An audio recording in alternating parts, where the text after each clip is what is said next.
नमस्कार दोस्तों, आप सभी का इस वीडियो में स्वागत है। मेरा नाम है सक्षम शर्मा और आज इस वीडियो में हम सेकेंड एंग्लो मैसूर वॉर को डिस्कस करने वाले हैं। तो हमने पिछली वीडियो में देखा था कि कैसे फर्स्ट एंग्लो मैसूर वॉर में मैसूर के हैदर अली ने ब्रिटिश ईस्ट इंडिया कंपनी को बुरी तरह हरा दिया था और ब्रिटिशर्स को हैदर अली के साथ इसके बाद एक ट्रीटी ऑफ मद्रास साइन करनी पड़ी थी। इस ट्रीटी ऑफ मद्रास के अंदर एक कंडीशन ये भी थी कि अगर मैसूर पे या ब्रिटिशर्स के ऊपर कोई भी अटैक करता है तो दोनों एक दूसरे की मदद करेंगे। पर मैसूर पर जब 1771 में मराठास ने अटैक किया तो ब्रिटिशर्स ने मैसूर की मदद करने से मना कर दिया और हैदर अली को इस लड़ाई में हार का सामना करना पड़ा।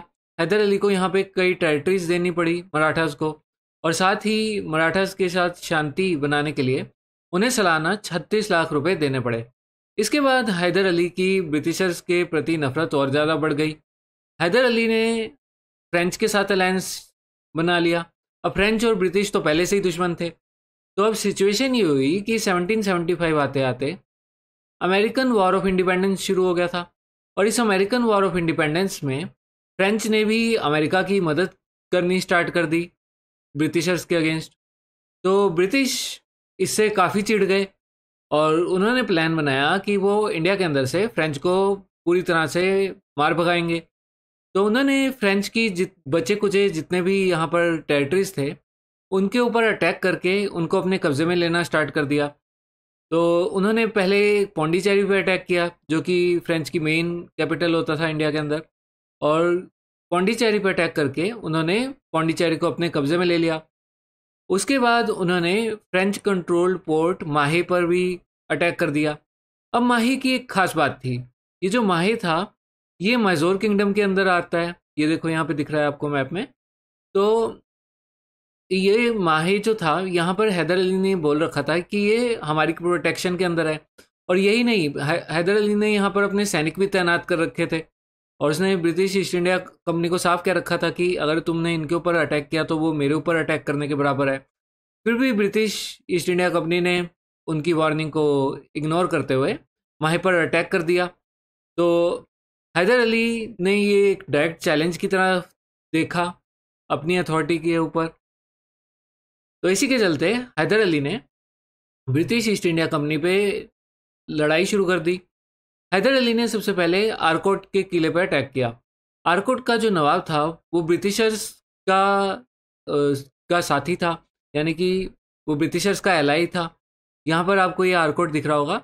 तो हैदर अली ने यहाँ पर अपनी सेना इसके चारों तरफ इकट्ठी कर ली और हैदर अली ने यहाँ पर सीज बना दी। अब जैसे ही ब्रिटिशर्स को ये बात पता चली कि हैदर अली ने आरकोट को की घेराबंदी कर रखी है, तो ब्रिटिशर्स ने अपनी फोर्सेस भेजी मद्रास से और इन फोर्सेस के जो नेतृत्व कर रहे थे वो थे हेक्टर मुनरो। इन्होंने इस चीज़ को हटाने की कोशिश करी पर ये असफल रहे ऐसा करने में। उसके बाद हैदर अली को पता चला कि ब्रिटिशर्स एक और अपनी फोर्सेस की टुकड़ी भेज रहे हैं कॉलोनल विलियम बेली के अंदर। तो हैदर अली ने एक आर्मी की सेपरेट डिटैचमेंट अपने बेटे टीपू को के साथ भेज दी उनके साथ लड़ाई करने के लिए। और मीनवाइल हैदर ने अपनी फोर्सेस लेके कॉलोनल ब्रेथवेट से लड़ने पहुंच गया। तो पोलीलूर में टीपू की फोर्सेस कॉलोनल विलियम बेली से टकराई और उसके बाद उनकी बुरी तरह हार हुई क्योंकि टीपू की जो आर्मी थी वो काफ़ी एडवांस थी। उनके पास मॉडर्न रॉकेट लॉन्चर्स थे जैसे कि आपको इस फोटो में दिख रहे हैं। और इस समय जो टीपू की ये टेक्नोलॉजी थी रॉकेट लॉन्चर्स की, ये ब्रिटिशर्स से भी काफ़ी ज़्यादा एडवांस थी। तो ये ब्रिटिशर्स के इतिहास में एक बहुत बड़ी हार मानी जाती है। यहाँ पर भारत के अंदर उनकी वर्स्ट डिफीट मानी जाती है।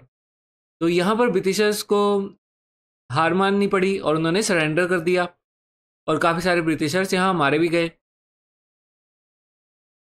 उसके बाद ये जो सीज थी आरकोट की वो ऐसे ही चलती रही। पर जैसे ही ये जो ब्रिटिश डिफीट की न्यूज़ थी ये जो इस समय इंडिया के अंदर गवर्नर जनरल थे वारन हेस्टिंग्स तक पहुंची तो उन्होंने यहाँ पर एक्शन लिया। अब वारन हेस्टिंग्स बैठे हुए थे बंगाल में। उन्होंने वहाँ से एक फ्रेश सेना की टुकड़ी भेजी जनरल एयरकूट के अंदर, और इसे भेजा गया हैदर को हराने के लिए। तो एयरकूट मद्रास के अंदर पहुंचा और उसने मुनरो से कमांड अपने हाथ में ले ली, और उसके बाद उसने कार्नाटिक के ऊपर मार्च किया और कुड्डलोर को ऑक्यूपाई कर लिया। यहाँ पर आपको कुड्डलोर में दिखा देता हूँ, यहाँ पर। तो ये हैदर ने अपने पास हथियार लिया था, पर ये इन्होंने उनसे वापस छीन लिया। उसके बाद पोर्टो नोवो में दोनों की आर्मीज मिली और फिर इन दोनों के बीच में बैटल स्टार्ट हो गया। उसके बाद साथ ही ब्रिटिशर्स के पास पीछे से रीइंफोर्समेंट लगातार चलती रही इतने में, और हैदर ने इन्हें कई बार रोकने की कोशिश की, पर वो इन रीइंफोर्समेंट को वहाँ पहुँचने से रोक नहीं पाया। तो एक बार फिर से लड़ाई हुई पोलीलूर में, और यहाँ पर हैदर हार गया। लेकिन ये जो बैटल था ये इंडिसाइसिव रहा। इंडिसाइसिव इसलिए रहा क्योंकि यहाँ पर क्या हुआ कि हैदर कई बार इन बैटल्स में हारता रहा। टोटल 4 बार ये सर एयरकूट की आर्मी से हैदर अली हारा। पर हैदर अली बहुत ही ज़बरदस्त मिलिट्री जनरल था। वो जब भी देखता था कि उनके जो लॉसेस हैं वो काफ़ी ज़्यादा बढ़ते जा रहे हैं, तो वो रिट्रीट कर लेता था अपनी आर्मी के साथ। तो वो अपनी आर्मी को पूरी तरह डिस्ट्रॉय होने नहीं देता था। तो यहाँ हैदर अली ने बहुत ही ज़बरदस्त डिप्लोमेसी दिखाई। तो इसी तरीके से ये एंग्लो मैसूर वॉर बिना किसी कंक्लूजन के 4 साल तक चलती रही, और किसी भी साइड को विक्ट्री नहीं मिली। दोनों ही साइड को काफ़ी ज़्यादा फाइनेंशियल लॉसेज हो रहे थे इस वॉर के चलते हुए। उसके बाद क्या हुआ कि हैदर अली ने ब्रिटिश की 2 डिटैचमेंट को सराउंड कर लिया, और वहाँ पर कॉलोनर बेली और कॉलोनर बेथवेट की फोर्सेस को सराउंड करके उनको डिस्ट्रॉय कर दिया। अब मैसूर के पास इस समय बहुत ज़्यादा आर्मी थी, 80,000 के करीब आर्मी, जो कि उस समय के हिसाब से बहुत बड़ी आर्मी होती है। पर ये खाली वेल डिसिप्लिन्ड ही नहीं थी, उसके साथ इनके पास मॉडर्न इक्विपमेंट भी थी। इसलिए ये ब्रिटिशर्स को काफ़ी अच्छे से टक्कर दे पाए। अब होता ही है कि हैदर अली की इस लड़ाई के चलते 1782 में डेथ हो जाती है। अब इस लड़ाई के कारण डेथ नहीं हुई थी, हैदर अली को एक्चुअली कैंसर हो गया था इस समय, इस कारण उनकी अचानक डेथ हो गई। उसके बाद गद्दी पे बैठे टीपू सुल्तान, और अब ये बैटल जो है इसमें पलरा टीपू सुल्तान का ज़्यादा भारी था, लेकिन दोनों साइड्स ने ultimately treaty of Mangalore sign करके इस लड़ाई को ख़त्म कर दिया। अब काफ़ी सारी बुक्स में तो ये लिखा होता है कि टीपू सुल्तान ने ये लड़ाई जीत ली थी, पर ऐसा नहीं हुआ था। एक्चुअल में तो ये ड्रॉ सा ही रहा था। तो यहाँ पर इसीलिए ये ट्रीटी ऑफ मैंगलोर में दोनों साइड्स ने एक दूसरे की छीनी हुई टेरिटरीज एक दूसरे को लौटाने के लिए वापस कर दिया था। उसके अलावा काफ़ी सारी टर्म्स जो इस ट्रीटी की थी वो टीपू सुल्तान ने डिक्टेट की थी। तो इसको ब्रिटिशर्स ने काफ़ी बेइज्जतीजनक बात माना कि उन्हें दूसरे शासक की टर्म्स पे इस ट्रीटी को साइन करना पड़ा। तो ये काफ़ी अपमानजनक ट्रीटी थी ब्रिटिश ईस्ट इंडिया कंपनी के लिए। तो ये थी सेकंड एंग्लो मैसूर वॉर। आगे की वीडियो में मैं टीपू सुल्तान को भी और ज़्यादा डिटेल में कवर करूँगा। साथ ही जो 3rd और 4th एंग्लो मैसूर वॉर्स हैं उनको भी मैं काफ़ी डिटेल में कवर करने वाला हूँ।